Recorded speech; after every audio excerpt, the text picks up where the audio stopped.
Bienvenue chers téléspectateurs, c'est moi Eda Gadamo avec le journal du lundi 24 octobre. Le service de communication du gouvernement a publié une déclaration félicitant l'ensemble sur les Éthiopiens pour leur solidarité et le louant la souveraineté de l'Éthiopie. Lors du rassemblement public de masse organisé par le peuple éthiopien dans diverses parties des régions du pays, ils ont montré qu'ils ne compromettraient le pays à personne et n'accepteraient aucune intervention extérieure sur la souveraineté. Cette voix du peuple doit être entendue. La voix du peuple est la voix de l'Éthiopie. L'Éthiopie est un pays souverain qui ne veut pas que quiconque se mêle de ses affaires intérieures, ont-ils souligné. Les Éthiopiens ont réaffirmé leur engagement à se tenir en garde contre la violation de la souveraineté de leur pays pour toute puissance étrangère. Ils ont également exprimé clairement leurs sentiments en transmettant des messages qui rappellent à quiconque de respecter la souveraineté de la nation. Ils ont appelé à mettre fin à l'intervention et à la guerre par procuration au nom des droits de l'homme. Ils ont confirmé qu'ils défendraient l'Éthiopie dans toutes les situations, selon le communiqué. Les Éthiopiens ont protesté contre l'ingérence injuste et la désinformation de certains pays, des organisations, des individus et des médias occidentaux sur la guerre menée par le terroriste TPLF contre le pays. Le peuple a officiellement déclaré que les intérêts et les besoins du peuple du Tigray ne peuvent être satisfaisants par le TPLF. Au lieu de cela, les intérêts et les besoins du Tigray peuvent être satisfaits avec le reste du peuple éthiopien. Au cours du rassemblement, les Éthiopiens ont également manifesté leur soutien et leur solidarité aux forces de défense nationale pour maintenir l'intégrité territoriale et la souveraineté du pays, a indiqué le communiqué.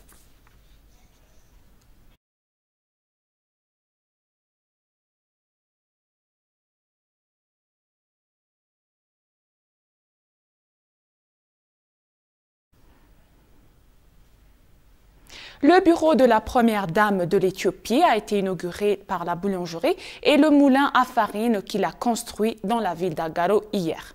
La Première ministre Abiy Ahmed et la première dame Zinash Tayacho ont inauguré l'usine de pain et de farine en présence du président de la région d'Oromia, Shemeles Abdissa, et d'autres responsables gouvernementaux.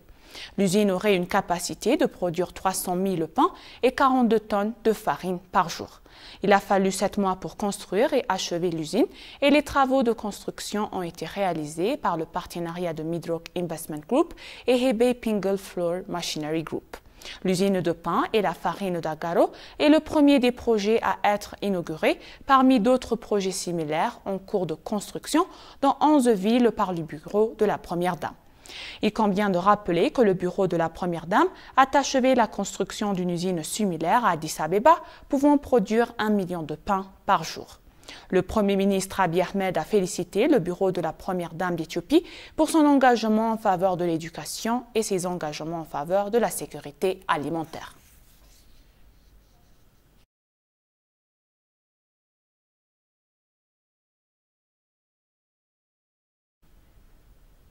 Le Premier ministre Abiy Ahmed réitère que la paix et la prospérité de l'Éthiopie peuvent être assurées avec l'engagement actif de son peuple.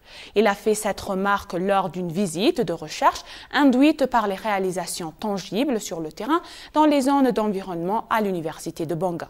Le Premier ministre a indiqué qu'on s'entend à ce que les universités fassent leurs preuves car elles sont à la résoudre des problèmes de la communauté. Écoutez les détails. Alors que tous les Éthiopiens se sont rendus dans leurs rues respectives pour exprimer leur inquiétude sur le problème urgent du pays, le Premier ministre Abiy Ahmed, la Première Dame d'Éthiopie et le reste des hauts fonctionnaires du pays étaient occupés dans l'ouest du pays à inaugurer une boulangerie et à visiter des champs agricoles. Lors de leur escale autour de l'université de Bonga, le Premier ministre et son équipe ont été témoins de recherches satisfaisantes soutenues par des réalisations tangibles qu'ils ont qualifiées d'exemplaires pour l'université de Jimma voisine et le reste des régions du pays. በቦንጋ ዩኒቨርሲቲ የሚያስገርም የሙዝ ዝርያ አለ የቡና ዝርያና À l'université de Bonga, nous avons vu d'étonnantes espèces de plantes de café, de bananiers et d'ananas. Ils élèvent des animaux, ils ont des vaches pour le lait et le fournissent aux habitants de la ville de Bonga. Ils ont réussi dans le secteur d'apiculture et quelques autres activités prometteuses. Nous avons appris à quoi les universités devraient ressembler. Nous l'avons vu aujourd'hui. L'université de Juma a beaucoup à apprendre de l'université de Bonga. Les activités respectueuses de l'écologie qui changent la vie observées dans la pratique sont les résultats attendus d'une véritable institution. Le vice-premier ministre et ministre des Affaires étrangères d'Éthiopie, Demeke Mekonnen, a pour sa part exprimé son appréciation à l'université de Bonga car elle a montré comment récolter 3 fois par an et transformer la vie socio-économique des agriculteurs vers la réalisation du développement des besoins humains. ለኔ ቦንጋ ዩኒቨርሲቲን ስመለከተው ተማሪን ዩኒቨርሲቲን ምርምርን Pour moi, l'université de Bonga a montré ce qu'est une coordination efficace des ressources. Elle a réuni ses étudiants, ses chercheurs, la communauté et les dirigeants pour avoir une image réelle d'un enseignement supérieur. Tous les efforts concertés visant à résoudre les problèmes de la communauté sont louables. C'est ainsi que les universités du pays pourraient être autosuffisantes et contribuer au développement socio-économique du pays. Reflétant son point de vue, le ministre de l'Éducation, le professeur Brano Nga, a également souligné que si d'autres universités emboîtent le pas à l'université de Bonga, il est éminent d'assurer la prospérité de l'Éthiopie conformément à son plan de transformation. ዩኒቨርሲቲዎች የመማር ማስተማር ሂደትን በጠባቡ ሳይሆን በስፋት ማየት ከጀመሩ Si les universités peuvent avoir leurs activités quotidiennes dans une perspective plus large, comme mener des recherches sur la résolution des problèmes pour les communautés environnantes, il y aura d'énormes changements tangibles dans le pays. Nous avons vu l'énorme potentiel de ce domaine qui peut être transformé pour soutenir les communautés voisines. Il y a ici un engagement et une réalisation qui servent de tremplin pour de meilleures réalisations. Il y a de l'espoir avec un grand potentiel. En conclusion de son allocution, le Premier ministre a réitéré que la paix et la prospérité de l'Éthiopie peuvent être assurées avec l'engagement actif de son peuple de manière concertée. De hauts responsables gouvernementaux ont déclaré que les efforts agricoles ont encore des piliers pour assurer la souveraineté économique au-delà de l'autosuffisance alimentaire. De hauts responsables gouvernementaux ont visité diverses activités de développement d'entreprises à Juma et à Bonga. Le ministre a participé à la visite, ont déclaré que le café, le blé et le fruit ont un grand potentiel pour gagner des devises étrangères. Regardez de cette suivant. አርሶ አደሩ ከሚያመርትበት እንደዚሁም ደግሞ ምርትና ምርታማነትን በሚፈልገው ደረጃ ያልሆነ Nous avons constaté que diverses activités agricoles menées par les agriculteurs joueront un rôle important dans l'amélioration de leurs revenus et des revenus du pays dans son ensemble. Les exportations de café qui ont augmenté de manière significative au cours des 3 ou 4 dernières années promettent d'augmenter nos revenus en devises. De même, le produit laitier résout probablement la demande croissante de lait dans diverses villes du pays. Nous avons vu que l'université de Bonga travaille sur des vaches hybrides avec le soutien de la recherche pour améliorer la productivité. ይሄም ወደ አርሶ አደሩ በሚሰራጭበት ጊዜ አርሶ አደሩ ምርታማ በመሆን በስፋት የወተት አቅርቦትን የሚያቀርብ አዳዲስ ከዚህ ቀደም የማይታወቁ የግብርና ምርቶችን በማልማት ብቻ ሳይሆን በፍጥነት Il ne s'agit pas seulement de développer des produits agricoles inconnus, mais il est également important de les développer rapidement et de les distribuer à tous les agriculteurs pour être autosuffisants en culture vivrière au niveau national. De plus, nous changeons des siècles de récits erronés pour exporter du blé que nous importions auparavant. Exporter du blé, ce n'est pas seulement prendre des dollars, c'est une question de souveraineté, d'honneur du pays et de capacité de production. C'est un message fort à ceux qui songent à démanteler l'Éthiopie à cause du blé.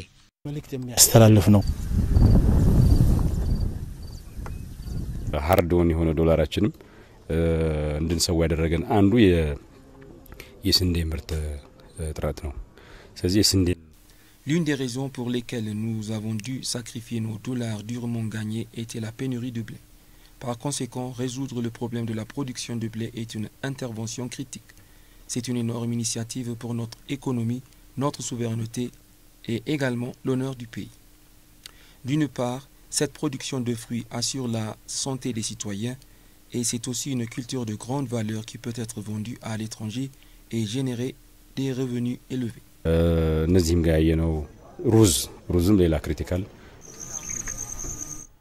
L'exposition de photos organisée à l'occasion de la journée des forces armées a été inaugurée par le ministre de Défense, Dr Abraham Belay. L'exposition de photos s'intitule du Fitaurari Abtagurgis Tinagite et au Dr Abraham Belay et du général de division Moulugué Tabouli au maréchal Branoujoula en 1900 et à 2015.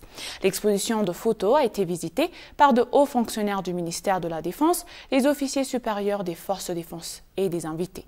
Cette exposition de photos sera ouverte au public du 24 octobre au 28 octobre. Il a été déclaré que la journée des forces armées sera célébrée le 25 octobre avec divers événements.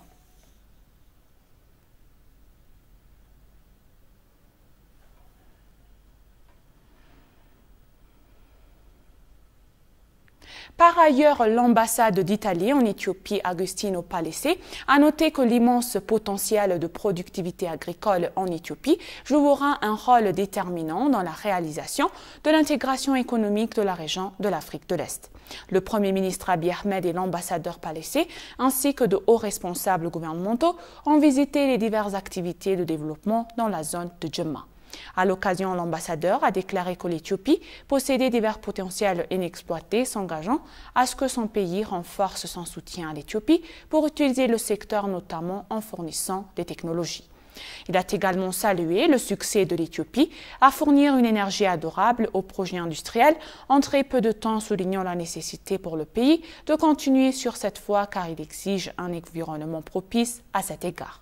Selon l'ambassadeur, l'Éthiopie peut même être exportatrice de riz, de légumes et de fruits au lieu d'importer du blé comme autrefois.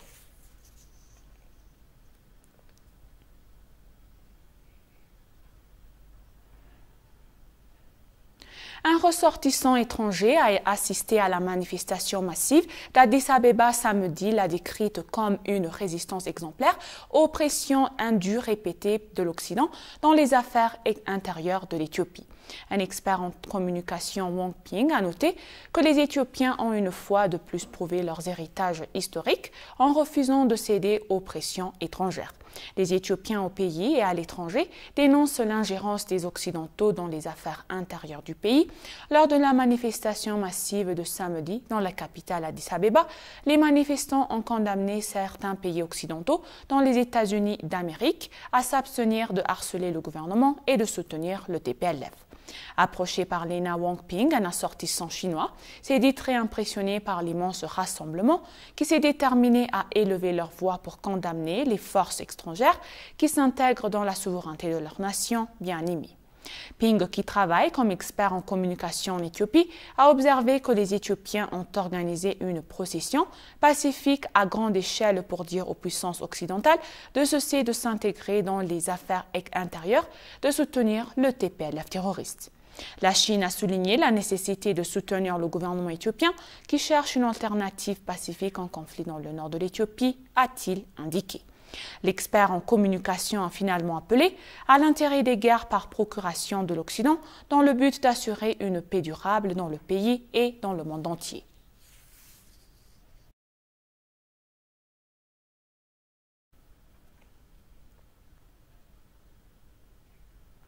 L'ambassade d'Éthiopie en Inde a déclaré que la communauté internationale devrait s'abstenir de faire écho à la fausse propagande et comprendre les engagements du gouvernement éthiopien à résoudre pacifiquement le conflit dans le nord du pays. S'adressant à l'ENA, l'ambassadrice Zeta Mulugeta a déclaré que le gouvernement éthiopien est toujours responsable de défendre sa souveraineté et son intégrité territoriale. Le gouvernement est également responsable du peuple éthiopien, y compris de ceux qui vivent dans la région du Tigray, a-t-elle déclaré, ajoutant que la région du Tigray fait également partie de l'Éthiopie et que le gouvernement éthiopien est responsable de cette région. Les différents types d'atrocités, les millions de déplacements, les pillages et destructions de biens ainsi que le détournement de l'aide par le terroriste TPLF n'ont pas été clairement condamnés par la communauté internationale, a-t-elle ajouté. L'ambassadrice a expliqué qu'il faut empêcher toute la fausse propagande accusant la Force de défense nationale éthiopienne des atrocités. De plus, elle a déclaré que le gouvernement éthiopien respecte toujours le droit international. C'est un membre fondateur de l'ONU et qu'il respecte toujours la règle et tous les engagements nécessaires à l'ONU.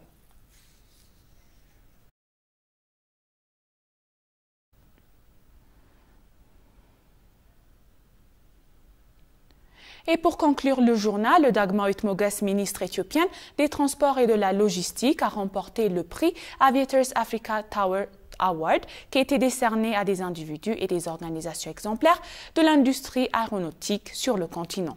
La ministre Dagmawit a reçu le prix dans la catégorie Changemakers Leadership pour son travail et son rôle exceptionnel dans le changement du secteur et pour son leadership dans la sécurité de l'industrie aéronautique. Je suis honorée de recevoir le prix Changemakers Leadership lors de la 4e édition des Aviators Africa Towards Awards, qui représente chaque année des individus et des organisations exemplaires dans l'industrie aéronautique africaine, a-t-elle tweeté après avoir reçu le prix. De 193 États membres de la OACI, désormais 36 États membres composent le Conseil de la OACI, ainsi que le travail acharné de notre prestigieuse compagnie aérienne, Ethiopian Airlines et l'autorité de l'aviation civile, continueront à porter notre industrie aéronautique vers de nouveaux sommets, a promis la ministre. Organisé pour la 4e fois cette année à Johannesburg, en Afrique du Sud, les Aviators Africa Towards Awards sont un prix national africain qui récompense ceux qui ont contribué au développement de l'industrie aéronautique en Afrique.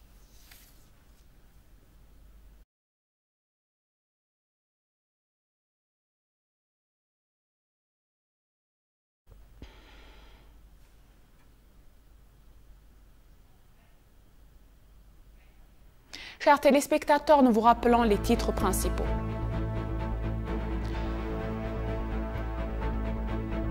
Le Premier ministre Abiy Ahmed dit que le destin et la prospérité de l'Éthiopie ne peuvent être assurés que par son peuple. Dagmawit Moges, ministre éthiopien des Transports et de la Logistique, a remporté le prix Aviators Africa Towards Award. Merci, chers téléspectateurs. Ainsi s'achève le journal. C'était moi, Eda Garamo, et je vous souhaite une bonne journée.